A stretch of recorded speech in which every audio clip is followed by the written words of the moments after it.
Yeah, for those of you who don't know me, I'm an employment lawyer. I'm the head of employment at Lanyon Bowdler Solicitors, and one of the areas that I advise on is employment status, or deemed employment status in the context of IR35, including preparing and advising on contracts for use by or with independent contractors, either directly or through service companies. And today, of course, I'll be talking specifically about the application of contracts in the context of IR35. So if we can have the next slide, Paul. Thank you. A golden rule in relation to any commercial agreement is, of course, to make sure you have a well-drafted written contract in order to provide certainty as to terms. What does well-drafted mean? Well, in the context of IR35, it doesn't necessarily mean representing on its face that IR35 doesn't apply. In an ideal world, yes, the parties might prefer that it doesn't, but will this actually be possible in practice in the circumstances, taking into account the parties' requirements? If commercially the services need to be provided by a particular person in circumstances where there'll be deemed employment, IR35 will apply, then so be it. The contract documents should reflect the reality. There's no point trying to concoct a written agreement that tries to represent that IR35 doesn't apply. Remember, of course, HMRC will look at the reality of the situation.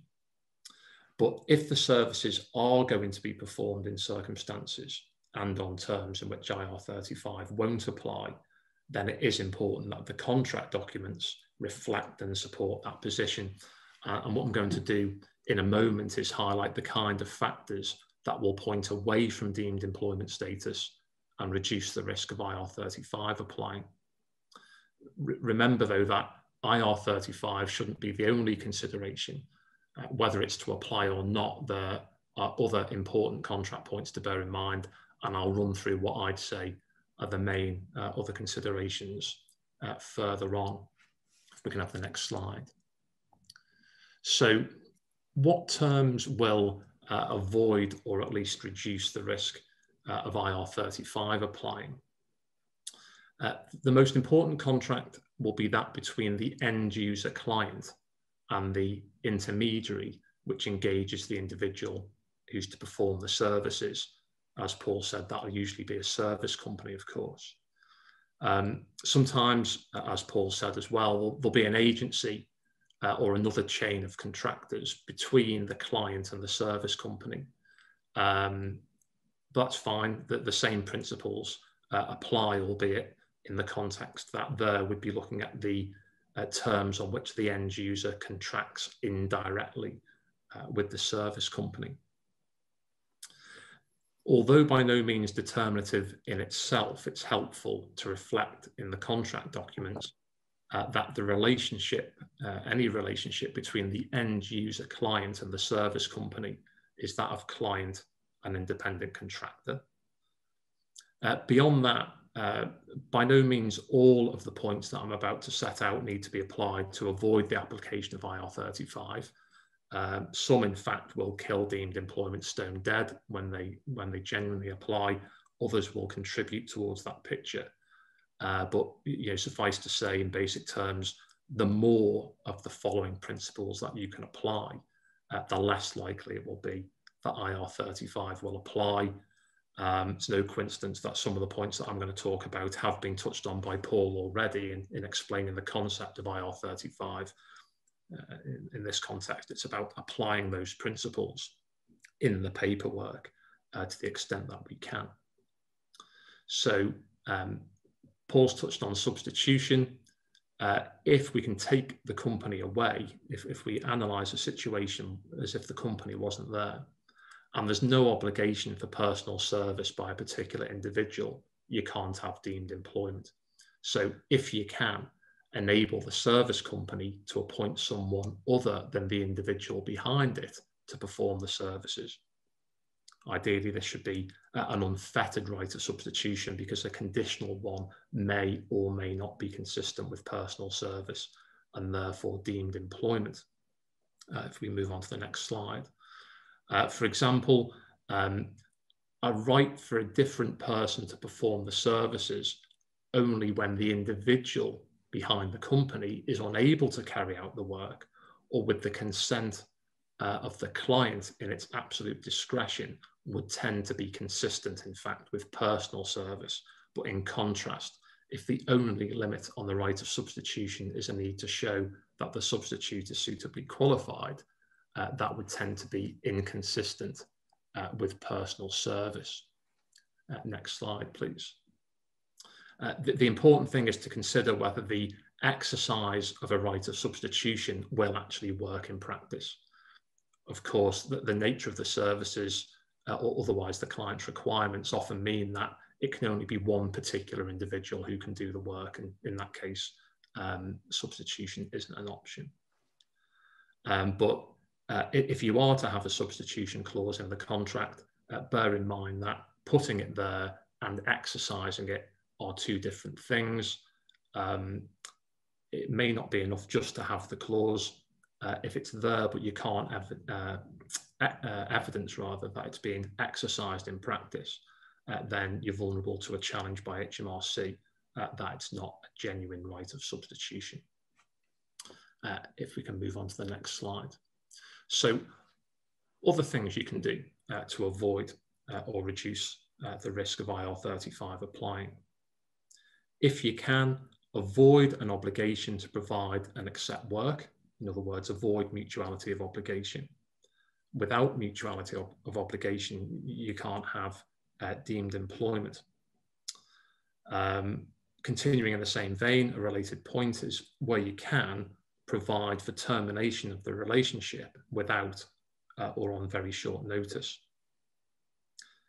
If you can, avoid or minimize restricting the service companies or the individual's right to provide services to others. Next slide, please. It's important to subject the service company and the individual contractor behind it to as little control as possible. So ideally, they should be free to set their own hours and location for performing the services, and they should be free to determine how the work's done. Supervision really should be kept to a minimum, limited to such things as checking compliance with quality standards and the like. If you can, structure contracts by reference to completion of a project or a piece of work, and make payment by reference to completion of the task rather than the time worked. If we can have the next slide. Paul talked about financial risk. It's important, if you can, to provide for financial risk and reward other than the mere payment of fees. You might have penalties for late completion of work or bonuses for early completion. And another step you might take and should take if you can is to require the service company to maintain insurance against claims arising from its services. Integration is another point mentioned by Paul, an important one. Avoid as much as you can integration of the individual into the end user's organisation. They shouldn't be held out to be a member of the company if possible. They shouldn't be wearing a uniform or otherwise badged up as if they're part of that organisation. And they certainly shouldn't be subject to the end user's internal procedures such as disciplinary or grievance procedures or appraisal systems and so on. Wherever possible, require the service company to provide its own equipment. And finally, in this regard, where possible, allow the service company and the contractor to retain intellectual property rights such as copyright, trademarks, design rights, and so on, created in the course of providing the services. Of course, it's often important to the end user or one of its clients, say, to acquire the benefit of intellectual property, in which case so be it, but to the extent this isn't necessary, allow the IP to remain with the service company / the contractor. Moving on, next slide, please. Other considerations then than IR35 to bear in mind when preparing these contracts. Commonly, the end user will wish to protect its confidential information and other property. As I've mentioned, the end user will often wish to secure IP rights for itself or a third party, and where that's to be done, the end user should ensure that the chain of contracts from the contractor up give effect to that. As regards data protection, the client's processing of the individual behind the company's personal data should be subject to a privacy notice. And if the service company will process data on behalf of the client, then the data protection legislation requires that certain terms should be included in the contract, including relating to the scope, nature, and purpose of the processing and requiring data protection compliance by the company. Next slide, please. End users will be well advised to include an indemnity in respect of tax and national insurance contributions not intended to be deducted by them, but bear in mind it's not possible for end users to secure an enforceable indemnity in relation to employers' NICs. Purported indemnities of that nature are unlawful. And finally, on this point, end users would be well advised to include an indemnity against employee or worker claims by the contractor. Next slide, please. I'm now going to say a few words about side agreements with individuals behind service companies. The end user should bear in mind that if it only has a contract with a service company or a chain of contracts concluding at the service company, the individual behind the service company will avoid all possible personal liabilities. So if there's some kind of breach of contract or negligence or a need to recoup a payment or to enforce an indemnity, the end user client can be left with nobody to sue other than a shell company. And for that reason, when advising end users, we recommend that there's also a side agreement directly with the individual guaranteeing certain of their company's obligations. Next slide, please. So what kind of things should the client look to include? Well, we'd recommend that there's a warranty as to ownership of the company, a warranty that the company is entitled to enter into the agreement. So, for example, there's no issues with restrictive covenants. The real key one is an agreement to procure that the company will observe and perform the obligations contained in the agreement and indemnify the client in respect of breaches.